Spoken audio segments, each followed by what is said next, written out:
Hello, boys and girls! It's time for another beer review by Corey Summers. Today we will be reviewing a brew called Lava. And I forget the brewer's name. Holy shit, I can't say that. Folia shot to blah blah blah. Oh, you see it. There we go with the weird noises again. It's not just stouts. It might be just the darker beers. I purchased this beer because I wanted a stout. This is an Imperial stout, so it's going to be very malty. And I want malt in my life. I'm sick of hops. I've been saying that. I'm sick of IPAs. I can't get rid of them. I can't get through them. So, let's start with the sniffs. Oh, it's called Lava. It's from Iceland. They brew beer in Iceland? I didn't think they did shit. Except make ice. It's Iceland. We make igloos or whatever. Sniff, snip. Very common stout smell. Caramel. Coffee. Not so much chocolate this time. A lot of caramel, which is cool, because I like caramel.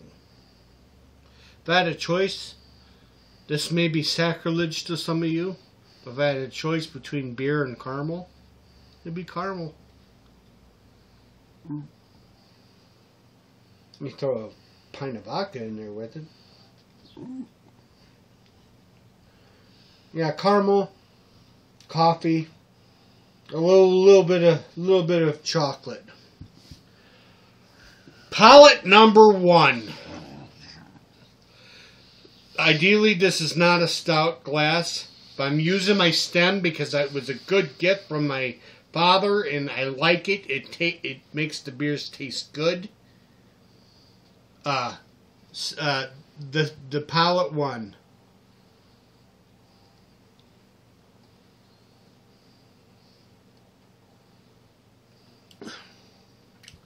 Not easy to drink. The initial beginning of the palate is very easy and watery, but when you hit the midsection, it's kind of strong. That's because it's an Imperial stout. This isn't meant for people that drink Coors Light constantly. This is big man's beer, you know? Just saying. Just saying. Palette 2.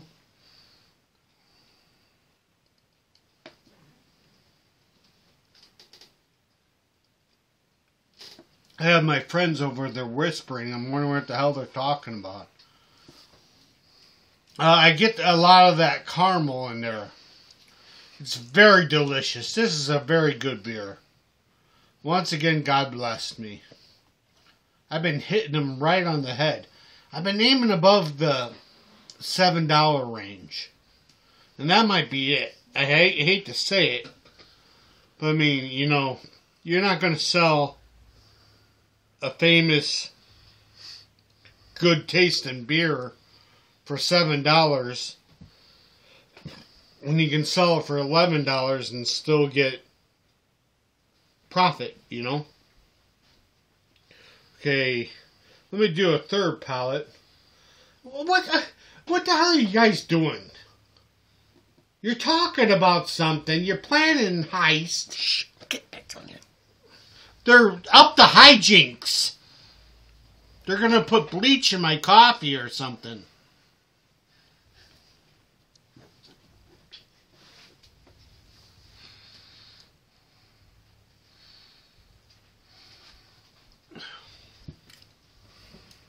Very good. I suggest anybody who likes strong stouts purchase one of these. You will not be sorry.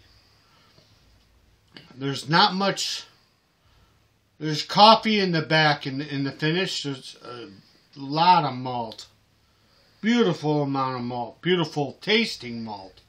feels like I took 1,000 Whoppers and put them in my mouth. You know?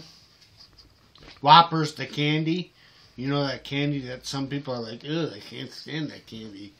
I love that shit, man. I eat that crap like it's cereal.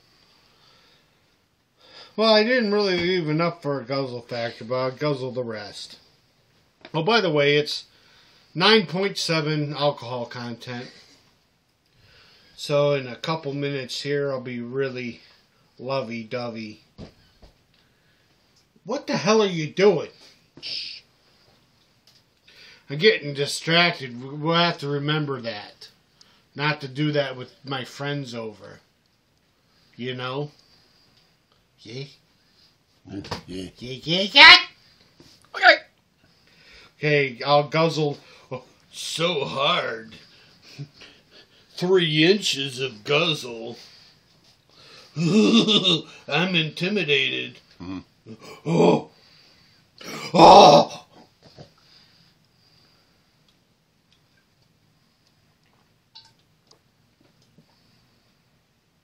Guzzle's very easy for what it is.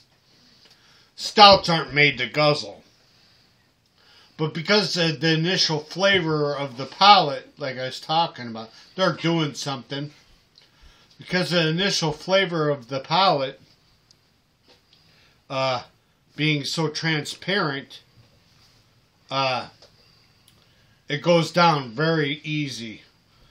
And the aftertaste really isn't punishing at all. There is virtually hardly any hops in this beer, which I'm so happy about.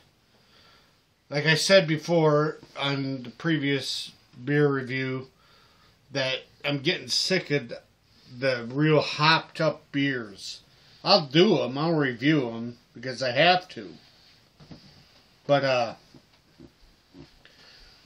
I'm moving on, I'm trying my best. Drink responsibly. Don't go out and drink and drive. Don't be an idiot. I got a couple of those DUIs on my record, and not only is it an inconvenience towards finances and logistical purposes, I could have hurt somebody. On one of them, I was really wasted. I could have hurt somebody. Okay, and then also be nice to your fellow man. I made a really good friend today. He's a lot younger than me. I showed him my studio. I'm not going to say his name, but he's a friend now because I was nice to him. I treated him like a man. I treated him like a person instead of a piece of shit like they do in the city. You know? They only say hi to each other in the city. Here we say hi to each other. So be nice to your fellow man. Most of all, most important, be merry. There was houses formed for the production of mead, which was what was made before beer, was mead. They built cabins. This is a mead cabin. The prospectors and stuff. You don't cough unless I tell you.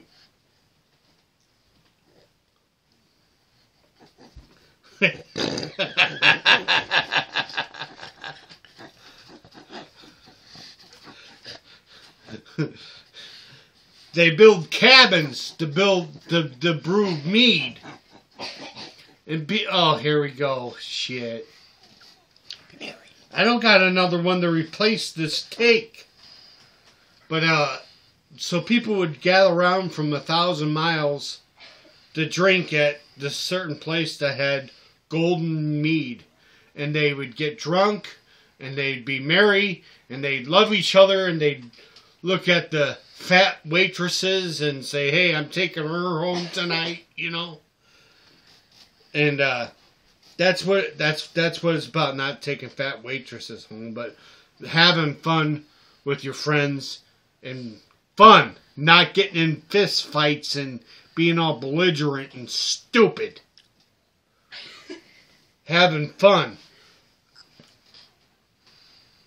And last but not least, which my director loves to hear, and probably some of you out there who loves to hear, that watches my entire reviews. Christ, you tried to make that one loud.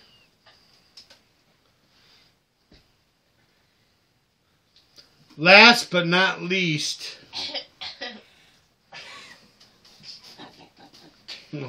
what a turd burglar.